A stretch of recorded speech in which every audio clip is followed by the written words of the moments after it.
Hi guys, I thought I would just check in. I'm out and about running errands. You're not gonna see me because I think I look horrible. I think I'm getting sick. I've got a little bit in the throat. Hardy har har. I feel like I'm getting I don't know, cough, something in my chest and throat. Anyway, I hope I don't pass it on to my mom and dad. I thought I would just check in. And I want to say, if anybody's sending me Christmas cards, you don't have to. If you do, please, oh, the Ace Hardware's got a busted window. Could you email me on Facebook or something? And with your address? I got Christopher and Robbie's today, and I'm gonna return a card. I didn't know if people were gonna send me one. Oh, look at the line. I'm here at McDonald's to get coffee. I've become addicted to coffee again. After years of giving it up, through everything that's happening in the holidays and everything, I've gone back to it. Just to give me a little spunk. Again, hardy har har. But Christopher and Rob, I'm not going to show your address, but I don't know the end of the postal code. It could be 4X5, it could be 4XJ. I'm not exactly sure, and of course I don't have it written down anywhere to go check. So I've emailed you, please get back to me. So I just went into the post office and asked if they could tell me what it is, and they couldn't look it up and tell me either. So I'm waiting to hear back from you to know what the end of your postal code is so I can send your card.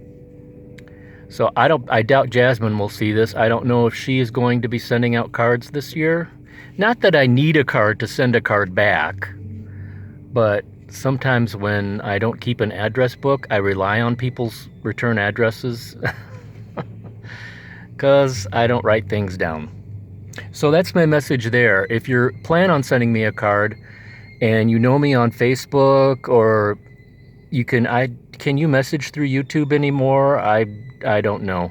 Anyway, try and let me know so that I can return, because I have cards that I'm sending out and I like to return when people send me one. Okay, my mom is still at a nursing care facility having inpatient physical therapy, and she was just assessed today. They think that she is doing better. I just got a report from my sister. She was there along with my dad.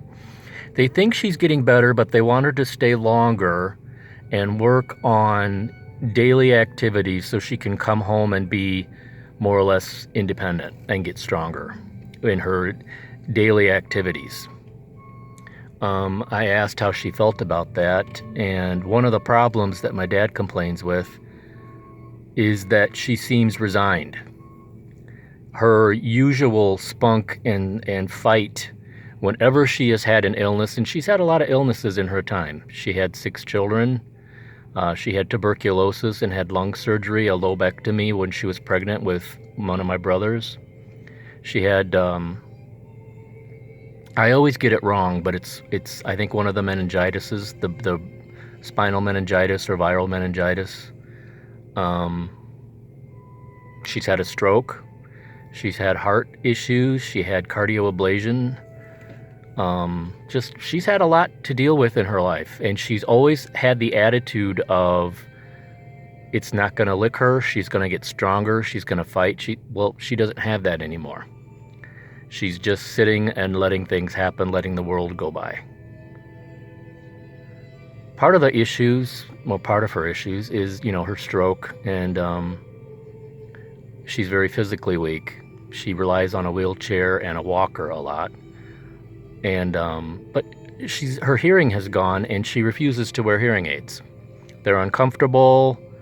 She doesn't want them. She doesn't like them. She was forced to get them, so she's not going to wear them. Well, then she can't hear what anybody's saying, and she can't be part of the conversation and engage like she could if she would wear them.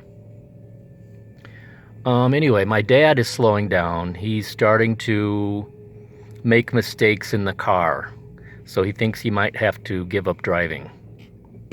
That'll be a big thing for him. He's having to give up things one by one. He's having to give up his trumpet. He still practices, but he doesn't have the breath strength now that he has COPD. That was a big blow. Now he's starting to fall asleep behind the wheel and do silly things in the car, so he thinks he's going to have to give up driving. He has his own health issues also with his bad leg and his COPD. So he's slowing down, but he's still pretty mentally sharp. Everybody else in my family is okay. My brother Greg keeps having cancer scares, which he doesn't always tell everybody about. One of the biggest blows happened this week.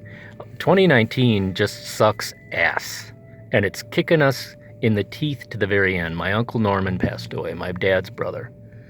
Closest in age to him. My dad's the eldest in his family. This was the second in line. My Uncle Norman passed away very unexpectedly. I mean, he's 89, was in class with my mom, a year behind my dad. He was just starting to have some bleeding issues and wasn't feeling well around Thanksgiving. Didn't know that it was pancreatic stomach cancer at an advanced stage, and he started losing so much blood that his hemoglobin was down to 5 when it should be around 15, and he was passing out and incoherent.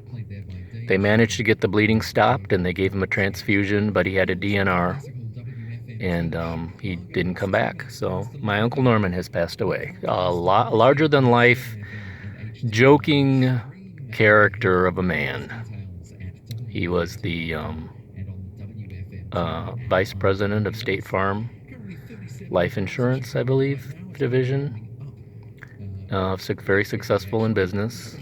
Just jolly prankster, joker, Uncle Norman. When we would have our family volleyball games, he would do things like gobble like a turkey right before he'd serve the ball, and then he'd serve the ball. His bathing suits were always the wildest Hawaiian print. When he was in school with my mom, he sat behind her in class, and he would tie her sashes to her chair so that when class was over, she couldn't get up. That was Uncle Norman. Sometimes we'd call him Uncle Abnorman, as an abnormal. So it's a big blow to our family that he has passed away, and it was so unexpected because he was in relatively good health, and he didn't know how sick he was.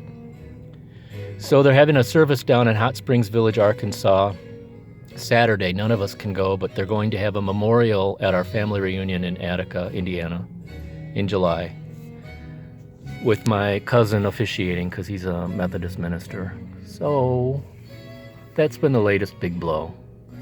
And again, hearty har. I'm about to order my coffee. Sorry for being such a downer, but that's pretty much what we're going through. I'm getting things done with Christmas. We're going to have the Christmas party at our house. Hopefully, we're going to get Mom for Thanksgiving and bring her home to be with us. And that's about it from Lake Wobegon. See you guys. Bye. Oh, the speaker isn't working, so please pull forward for the second window. It's a nice day today. It's going to be in the 40s. So I jogged, which I shouldn't have done, and I saw the fox. I shouldn't have jogged because I'm getting sick. But I got to see the fox run across the path. Okay, this is going to be a long video, so I'll cut it short now. Bye!